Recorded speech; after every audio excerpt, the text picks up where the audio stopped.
Hi, I'm O Reilicles. With me here is... Genicles, son of Testicles, of Marathon. Yes, and we're going to be discussing Solon, before and after, and Hesiod, because, well, he's cool.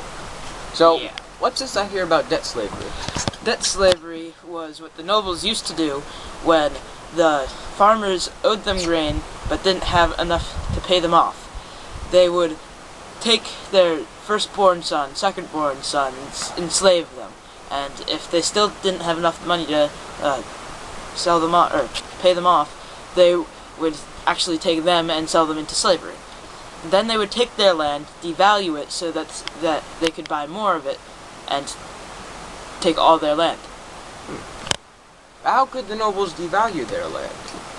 Because with aristocracy, they are able to decide whatever they want. So any noble can say, this land is worth 1 cent, or this land is worth $1,000. But didn't Solon do some type of reform to this? Yes, Solon ended debt slavery by enacting, or saying that they will not use grain to sell outside Athens. Instead, they will use wine and olive oil, which really helps in the long run. And then also, with the devaluing of land, they limited the size of estates so that you can't have really big estates. I also heard that the nobles' power was limited somehow recently. Did you know anything about that?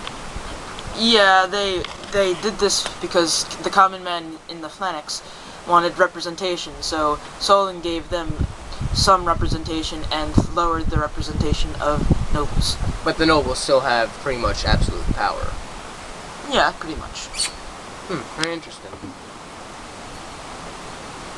Well, I think that wraps up our discussion for today. Okay.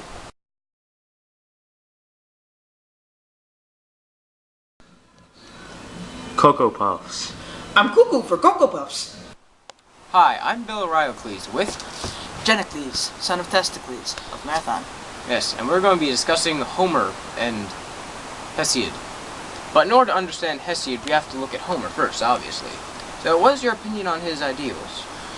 I believe that Homer was correct in saying that arete is the guiding principle of a warrior, but he didn't go as deft as Hesiod did, saying that only nobles could be in arete, and Hesiod changing that so that common men could have arete. For our less educated viewers, what is arete?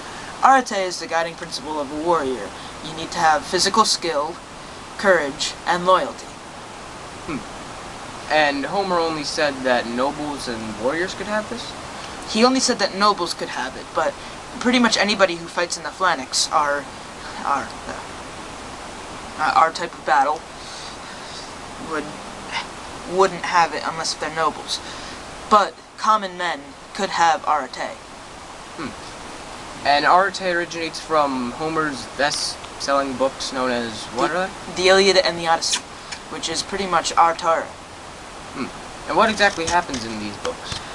It is a overview of the Trojan War, about how Odysseus of Ithaca went and fought for 10 long years, and then used his mind for the first time in history to defeat the Trojans by making the Trojan horse, infiltrating their fortress and destroying them from the inside.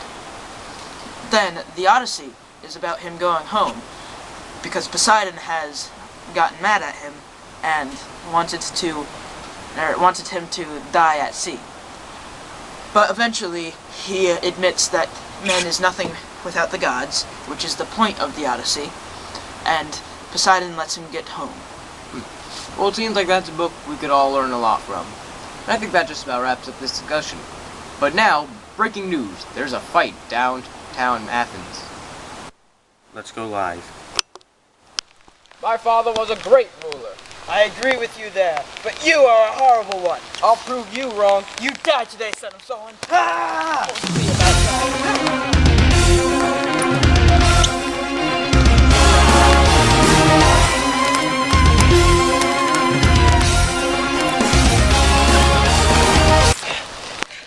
You can the gods are on my side. If you're going to kill me now.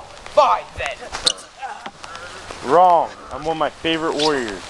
Side. Sister. See, Zeus is on my side. Oh crap! Thunderbolt! Feel my divine wrath! I, Tistrius, is now ruler of Athens. And there you have it. Since Solon's son was defeated by Pisistratus, we will now be ruled by a tyranny. And I guess that's kind of cool. Who are you? Sir Percival, Knight of the Round Table. Wrong set.